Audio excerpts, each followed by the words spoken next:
My guest this evening has kindly agreed to return after numerous requests flooded my inbox after his first appearance last Friday.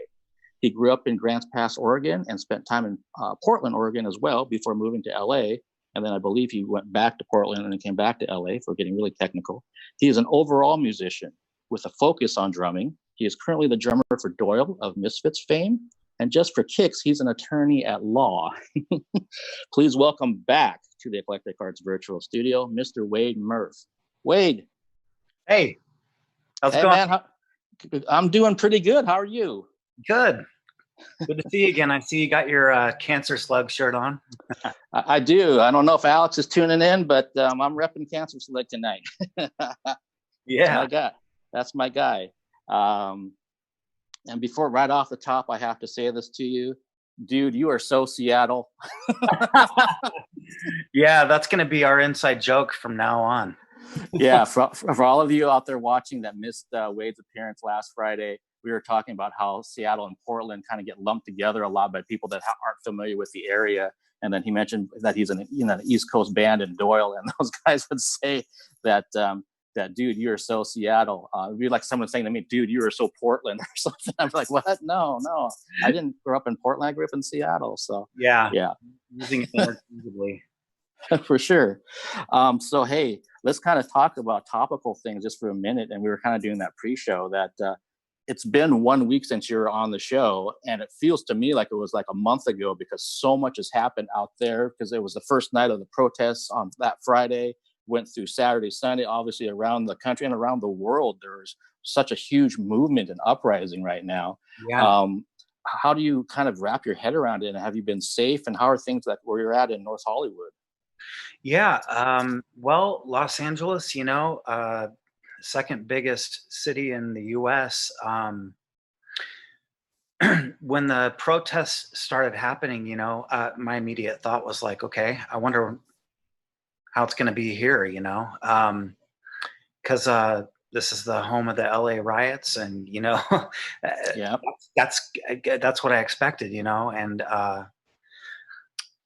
I'm in North Hollywood. It's the San Fernando Valley, so it's just, it's connected, but there's a hill in between us and Hollywood proper, and so by the time the protests started coming to this area,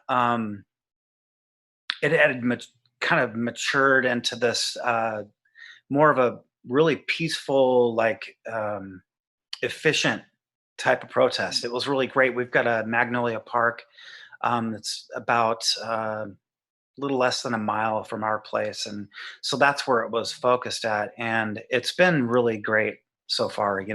Just very peaceful, effective, visible protest here in the valley. There was some there were some fires and everything going on downtown, but I think that the whole thing has been actually pretty positive for the city.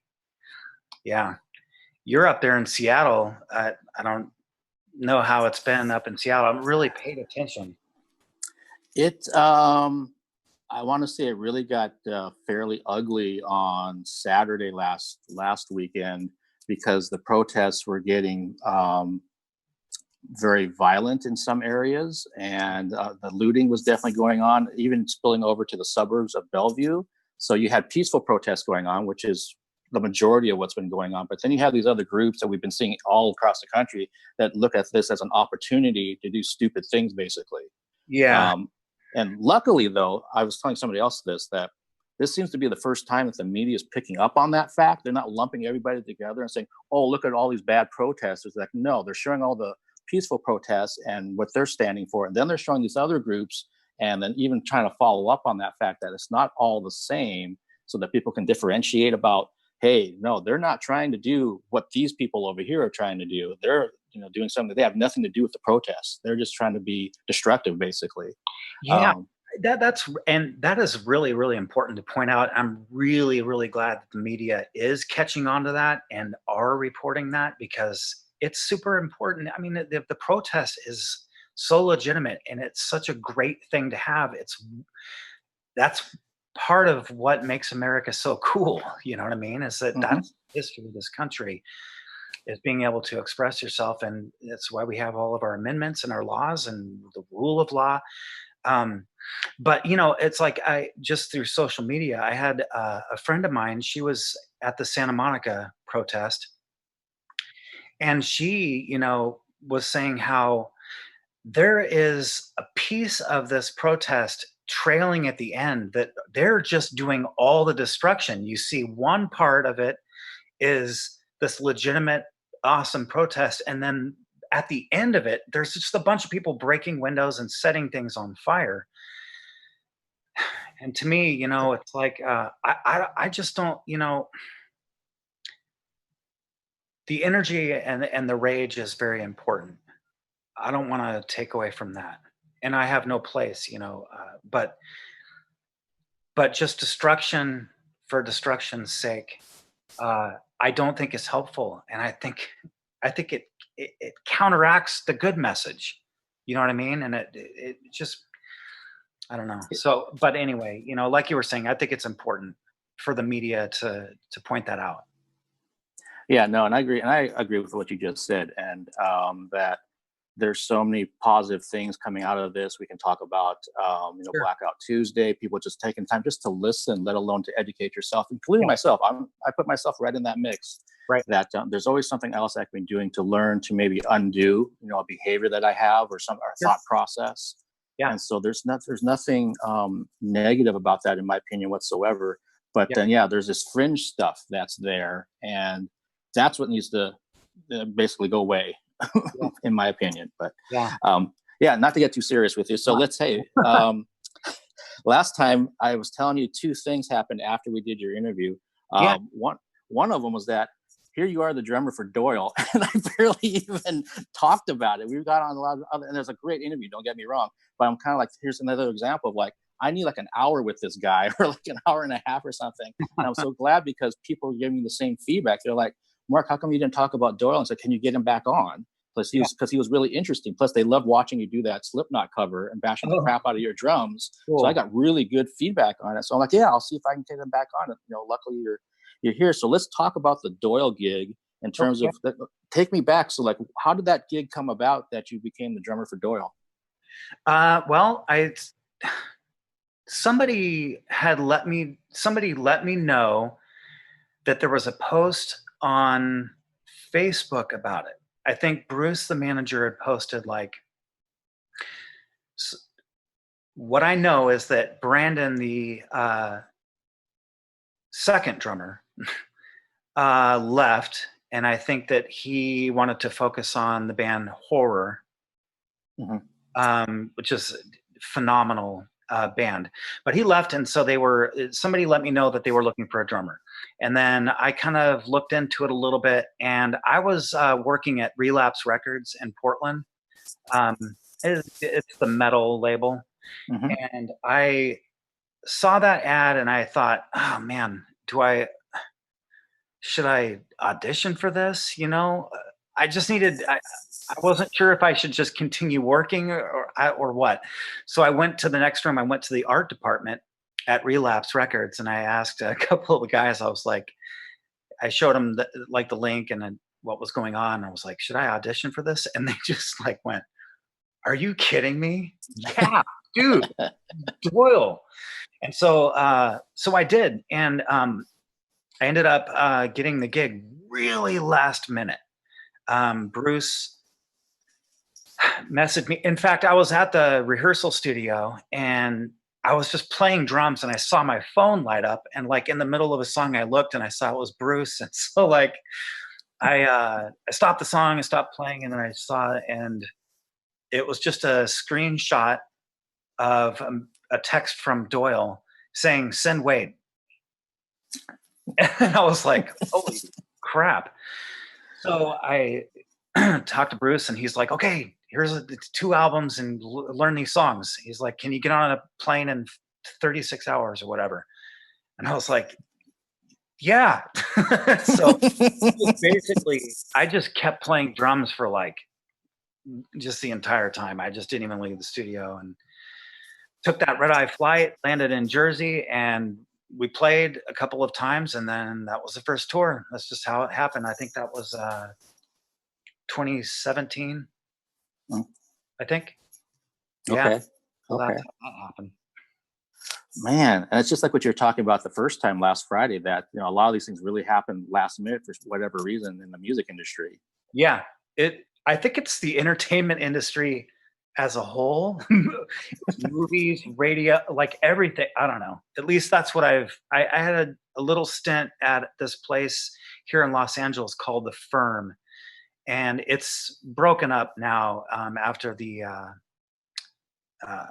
2004, the collapse of the music industry. It kind of just went away, but it was like it was an artist management agency in Beverly Hills. It was like they managed a lot of heavy bands. Rob Zombie was there, Static X was there, Lionel Richie, but also like actors and stuff. And that was a lot of the the deadlines were very last minute in that industry too. But you're right. Like music industry, everything is like, all right, we need it in 48 hours. You know what I mean? Yeah, it's like, okay. And but yeah, like in your case, you took advantage of the opportunity, and you've been kicking ass ever since. So one thing I want to ask you about being on tour with Doyle, and I've seen him three times now. Interviewed him every time he's been in town. But what are the differences in your opinion, not just with Doyle, but I guess with any band, between touring in America versus touring like in Europe? Because you guys did that great tour with Life of Agony recently in Europe. So what are your? I've heard that Europe is so much better touring wise than in America for maybe small to middle sized bands. What's your opinion on that? The audiences in Europe are really awesome. That was my first take when I first started doing it with these guys. Like, man, I couldn't believe it, especially when you get into like Germany, stuff like that. Well, the catering is amazing in Germany, but the venues are all really, really awesome. The fans are great and so excited. US, it's like the fans are great in the US too. But there tends to be a little less turnout here. It's harder to get people out here in the US. I think it helps when you've got like dual headliners. You start, and a lot of bands do that now. They just take two bands out together that have a certain draw, and it just brings a lot more people. It'll pack a place, and that's like it's kind of like with the Life of Agony stuff that we're doing. It's like they have such a great draw. Doyle's got a good draw, and so when we put that together, the shows are great. That Europe show, the Europe tour we did with them, was a lot of fun, and it was a lot of really, really good crowds. But as far as like with Doyle, I don't know. I've heard some stories from other bands, but like we've had really hard luck with our bus drivers and our buses. Like we were over there a couple tours ago. We had a bus that broke down every single day. Every day it broke down. Belts are flying off, the AC. And then there was one, so we were over there during the summer, and the AC stopped working for like weeks. And so like it was, I think that you would like go to jail if you had like any kind of animal on that, and the authorities found out about it. They would put you in jail because it would be animal abuse. And our drivers, they were just like, oh, sorry, it's tough luck. And it was so hot on there that we were dying. And I remember when on the no AC bus, I think we were headed toward the airport, and so we had this like 24-hour drive or something, and we finally just ripped open the top and pulled there was a hatch at the top of the bus. We just took it out and duct taped it to the side of the hallway, and just had this breeze blowing in from the top. It was not safe at all, but we were just like, and I remember for like the last 10 miles, I just climbed up through the top and I was just kind of sticking out of the top of the bus, just like, F it. Yeah. We got stuck on this hill in Italy. The bus overheated or something. And so Doyle and all of us, we were standing out. I'm telling you, we were being eaten alive by bugs. We had no food. We found an almond tree and we were just sitting there like cutting open almonds and like eating almonds and like the glamorous tour life. Dude. But yeah, but to get back to your question, you know, that like the shows when we play like Los Angeles and like we do like those back-to-back show like Friday and Saturday at the Whiskey, those are always sold out and it's like the funnest time. It's just such a great time here. And you know, a lot of the places are great in the US. We have I mean, we like touring here because you show up, you wake up and we're parked in a Walmart, you know, and Walmart, you know, it's Walmart. But when you're on the road, Walmart's great because you can buy a pack of socks for $6, you know what I mean? And like just go get a bunch of like groceries. And then we just go down to the venue, load the weights in, Doyle works out, everybody's happy. Europe is a little tougher as far as like load in goes. There's a lot of staircases over there. And so, you know, I don't bring a tech because I get a bigger paycheck if I just do all the work, you know? So, and I don't mind doing it, but man, it is a lot of work. And some of those staircases, it's just like, it's insanity loading up, playing the show and loading out. But, right. Wow. Yeah. No, thank you for sharing all that. That's awesome. I want to make sure that we get a chance to get to, because you have another video clip for us to present. So let's show the video clip and then we'll talk about it right afterwards. So this is another side of Wade that we haven't seen yet because he's also an all-around musician. So he's singing and he's playing guitar. And so the Alice.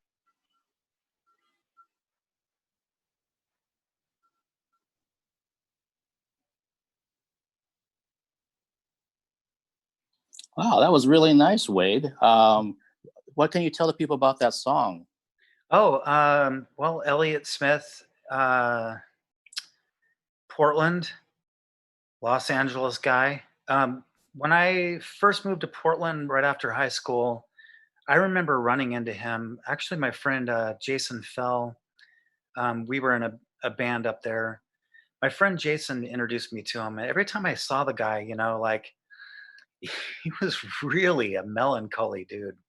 I would just see him slumped over a bar, you know, drinking beer and stuff. But I remember seeing his first band, or not his first band, but his popular band in Portland called Heat Miser. When I first moved up there, it was just a really exciting time because I was from a small town and like in a bigger city, and there's a lot of music going on. But Angelus, that song was in the movie soundtrack for Good Will Hunting. It's one of my favorite movies, but I just I know that Elliott Smith has a lot of influences from so many different places, from Beatles and Bob Dylan and all that, and Nick Drake and stuff like that. And I'm aware of those, but like Elliott Smith to me was just really, really, really good, and I really aspired to like learn guitar better. When I heard his playing, you know, he was just such a great guitar player. But yeah, he ended up living and dying in LA. I don't know if you remember that. No, actually, I didn't remember that part of his story. Yeah, one of those tragic artist endings down here. Right.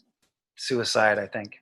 Well, that's unfortunate, but you do a beautiful rendition of his music.